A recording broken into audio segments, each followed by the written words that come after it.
Welcome to the Strength and Stone Show, where we talk everything strongman. Grab your stones. Let's go. Welcome back, guys, to another episode of the Strength and Stone Show. Last night, I was supposed to have Nick Hine on here. We actually attempted recording like an hour and a half long podcast, and I'm not great with technology. The StreamYard had some updates. I thought I was recording. I was not. So missed an awesome podcast where essentially it was just me and Nick talking instead of creating a podcast. But I wanted to hop on here and get you guys my OSG predictions before we get started tomorrow with OSG. So first event, 3-day event if you make the finals, 2 days if you don't, down in Dallas, Texas. So first event's the log press, and I'm mostly going to be talking about the 105 class. Not super familiar with the other classes right now. Normally I pay a little more attention to the open class, but there's not a ton of names I recognize, so I'm not even going to try to do any predictions there. But with the log, there's 3 logs to choose from, 60 seconds for reps. So the weights are 285, 310, and 340. Me and Nick were talking. We think, I said about 6 reps would probably win it with the 340 log. He said 6 to 7, so we're right there on the same page. I think there's a couple guys that can do it. Manuel Piscari is going to be there, and he's a phenomenal log presser. You have Brandon Burley, who I was up there training with him a few weeks ago, and his log press was looking very solid. Some other guys, Tom Owens, I think, could have a good showing on the log press. So there's a handful of guys. Matt McKeegan, of course. I don't want to forget about him. He's looked really good on log lately. I think it really depends on those international guys, how well they adapt to the time changes and, how travel affects them. So we'll see, and that's kind of the case with everything with the international guys traveling as far as they have to come over here. We definitely have the advantage not having to travel very far, keeping it here in the U.S. So Piscari, Burley, Owens, and McKeegan are my favorites there. Then we move on to the frame carry. It is a 730-pound frame for 100 feet, 50 feet down and back. This is the same frame they used back 2 years ago in 23. They changed the handles up a little bit. In 23, a lot of people struggled with that frame and the grip on it. So they've changed the handles. I believe they're a little bit thicker. So guys should be able to hold on to it a little bit better versus the really thin handles. It is a wide timber frame, but it is a 20-inch pick height. So it's a heavy frame. I think there's going to be winning time's going to be under 20 seconds. There's going to be some sort of freakish showing where someone just flies with it. I think you'll see a lot of 20 to 25 second times for the top times. And obviously some guys won't even finish. But Burley moves really well. Tom Owens is very fast. McKeegan can move well. Piscari can move well. Stephen Bradley can move well. DJ Doggett's a great frame carrier. Also, DJ Doggett, he's my dark horse pick to make the top 5. He's had awesome showings lately. I competed against him, got to know him at Strongman Corp Nationals. He's a great dude. He took 3rd there, and then literally like 3 or 4 weeks later, turned around and took 3rd at America's Strongest Man. So not a name that people are super familiar with, but we'll talk about him later. But he is my dark horse. So we move on to the deadlift. So it's a 4-bar ladder, 675, 725, 765, and then 800 to finish. It's a pretty heavy deadlift ladder. When I did the deadlift ladder there back in 21, it started at 585. So we're up 90 pounds on it. Granted, it was a 5-bar ladder, and we finished at 745, 725, something like that. So it is significantly heavier now. There's some great deadlifters here. Looking at the names, I think there's 6 or 7 guys that can finish the ladder. It all depends what happens day of. I've seen great deadlifters that should be able to easily pull that last one, and they can't. I think a lot of it also depends on, the speed through it. So your initial plan may be to go strapless on the first 2 and then strap in on the last 2. But say the frame the day before wrecked your hands, you're probably going to spend time strapping in to not completely destroy your hands, or maybe your hands are already destroyed and you have to use the straps. So there's a lot of factors that play into that. But yeah, I think potentially 7 guys can finish it. I think it'll end up being more like 4 or 5 that actually do. Chris Otero is on the list to compete there. He's the 105. He has the 105 deadlift record.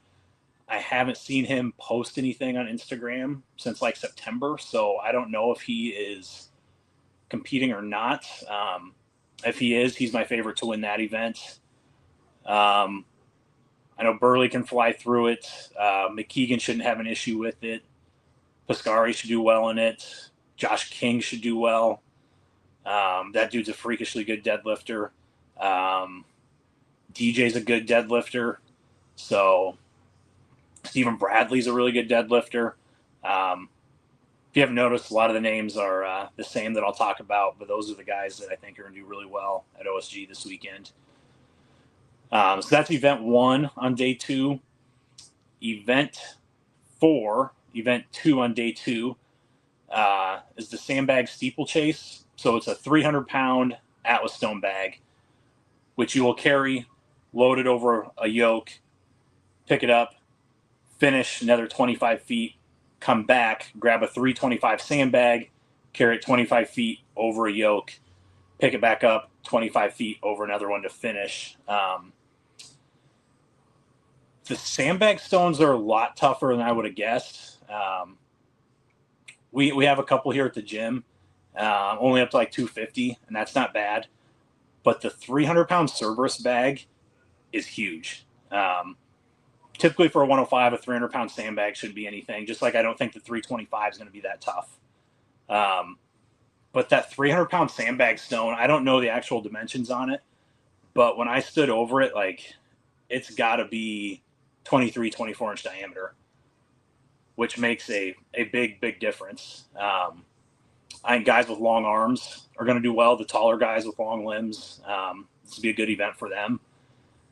The key on this one, though, you're gonna have guys that move well, but if you don't have a clean pick to your chest, carry and load, if you have to reset and extend again, that's not going to win it. So Nick was telling me he watched McKeegan do a steeplechase at Europe's, I believe, and he said it was the cleanest run he's ever seen. And if McKeegan brings that back, no one's beating him. So, a clean run is what it's going to take to win it, obviously. I do think there's going to be some quick times here. The 300-pound sandbag stone will probably be challenging, but that 325 guys should not have an issue with. Your top guys are going to be able to pick it up and go pretty quick with that. So those are our 4 events before the finals. Top 10 will make it to the finals. Circus dumbbell is our first event of the finals. So it's a 4 dumbbell ladder. It is 160, 180, 200, and 220. I think a good chunk of the guys that are in the finals are going to finish that. It's going to be for speed. You'll see guys moving very quick.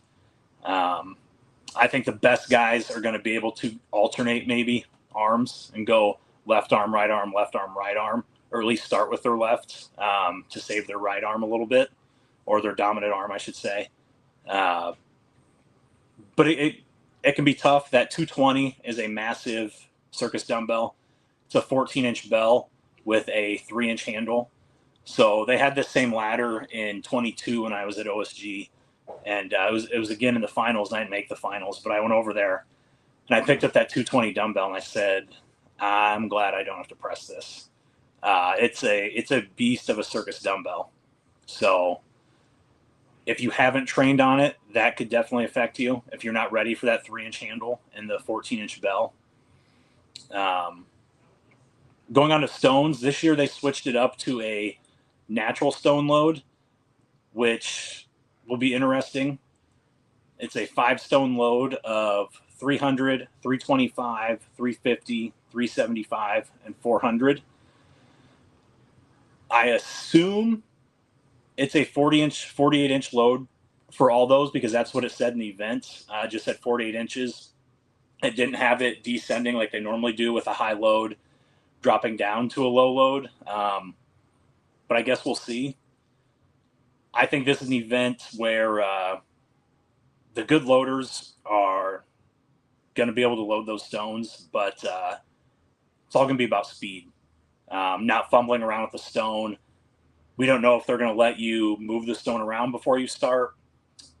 Typically with an Atlas stone, they let you reposition it to however you want. I don't know if they're going to say no touching it. Everyone's starting with it like this. So there's a few questions on that. But we'll see. I mean, it's going to come down to not fumbling around with the stone, just having a game plan and going with it. So my podium, I'm going to say, it's tough. Originally, I said Piscari and Burley are going to be battling it out for the top spot with McKeegan in there at third. But the more videos I've watched of McKeegan last night, he looks fresh. He looks really good. I don't think he's competed super recently, so he's coming in fresh. So I think those three are all really going to be battling it out for the top 3 spots. So we will see what happens there. My other ones I like in the top, I think Stephen Bradley's going to be right there at 4th. Stephen Bradley's an awesome competitor. We'll see how all the events go for him. DJ Doggett that I mentioned earlier, these are all great events for him. He's great mover with the frame, the deadlift, the steeplechase. He's tall. He's my height. He's got long limbs. He should be able to get his arms around those bags pretty easy. He's a really good circus dumbbell presser. See about the stones. I don't know about log. So we'll see what happens there, but he's one of my dark horse picks to make top 5. Tom Owens is another one that's there. And there's a ton of international athletes this year that I just don't know about. So we could definitely see one of them sneak in there, or a couple of them, really. Years past, it's been a lot less international people.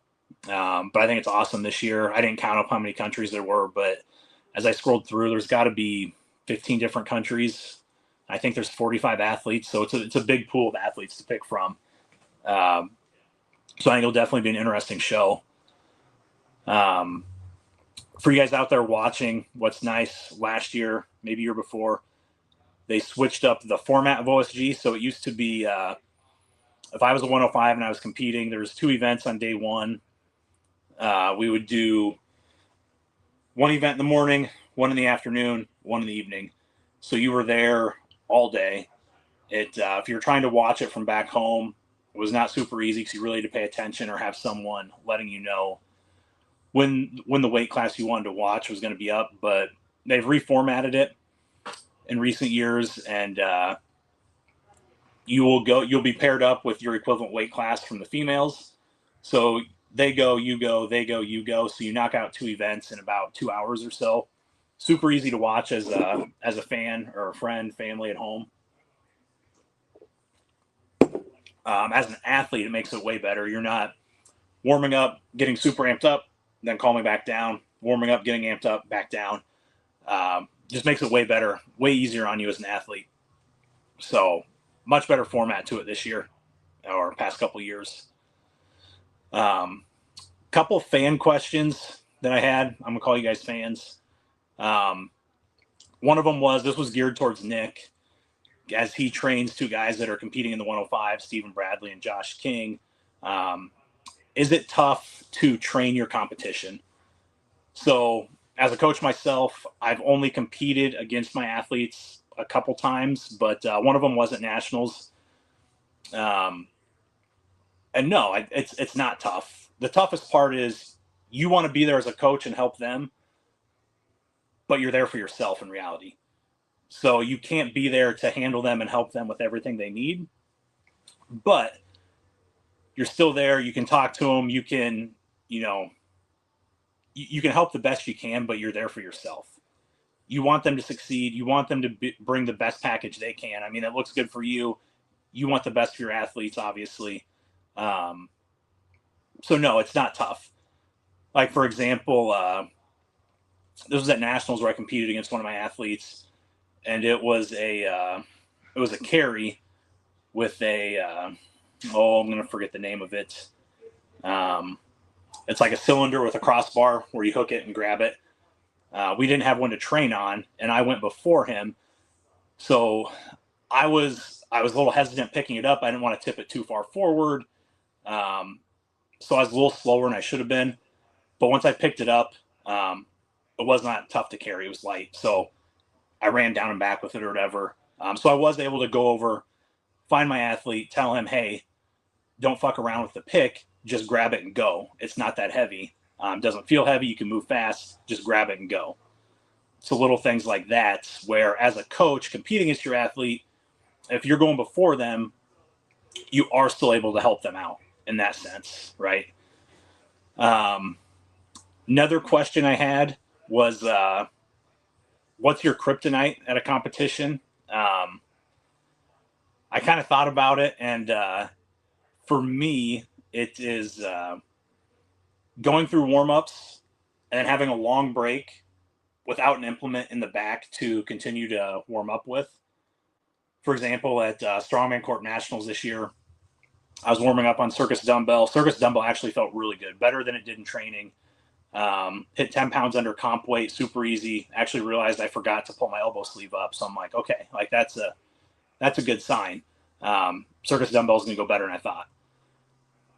Well, I had a good event prior, so I went towards the end.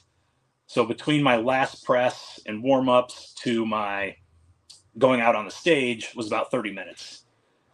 And I did the best I could to stay loose, keep my CNS going. I was using a 55-pound throw bag in the back, practicing my presses, but it's just not the same as having a dumbbell back there to warm up with, or whatever equipment it may be. If it's a moving event like a sandbag or whatever, I don't think it's as big of a deal. But when it's a static event, I do think for me anyway, you need to have that implement back there to continue to touch before you go. Having a 30-minute break just is not ideal for me anyway. That would be my kryptonite at a competition. Standing around, waiting, getting cold. Another question we had was, what changes do you make on game day if things aren't going your way? I don't necessarily think you make changes if things aren't going your way. Maybe slightly, but not a ton. I think you make other changes. If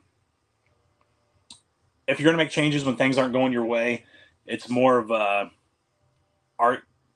can you sell out on the remaining events, right? So my circus dumbbell went horrible. I zeroed it at nationals. Dropped me clear down in placing. I knew with 2 events left, like I had to go in there with reckless abandon, and that was the only thing I had to focus on. Giving literally 100%, didn't care what happened. Reckless abandon and going in that event. So with 2 events left, I went in with that mentality, no conservativeness to me, and I took a second and a first to bring me back up into the top 10 or whatever. But I think that's really the only change you can make. You got to have a game plan and pretty much stick with that. There are going to be some slight changes that you can make after. Like, I recommend everybody, like to my athletes, watch the groups before you go. Watch the women go before you. Watch the people in your class go before you if you can. See what they're doing, what's working, what's not working. Like, for example, this log that they're using at OSG, it's a big log. It's 250 empty. So you got less weight out on the ends. You're going to have more weight on the front, so it's going to pull you forward a little bit more. You know, you can train how on your equipment how you're used to training, but come game day, you may have to make a slight change to that. So if it's a heavier log that wants to pull people forward, know that you're going to have to drive those elbows up, for example, to keep that log in place. If you're someone that likes to pick out a spot on the ceiling when they're overhead pressing, go out there beforehand, like the day before, after weigh-ins, or that morning. You know, pick out what you're visually gonna be looking at when you're doing your press. If that's something that you focus on, is a spot. Little things like that. Nick talked about a couple years ago when they had the sled, or last year maybe, when they had the load into a sled push. Everyone trained the sled push like pushing on uprights or down low on a bar. But after watching everyone else go, they realized they need to wrap their arms through the crossbar, lift it up a little bit, and then drive, so there's less friction. So I think small changes like that can be made. Like we talked about the deadlift, how your hands are feeling. Maybe you have to adjust and use straps. Small changes like that. See what everyone else is doing. I think that comes into play largely in the natural stones. See what technique is working for everybody. How are people grabbing it? What are they doing? What's been successful? What hasn't been successful? Watch the people in front of you and maybe adjust how you're going to do that event based off them. Just you got to be observant, see what works best.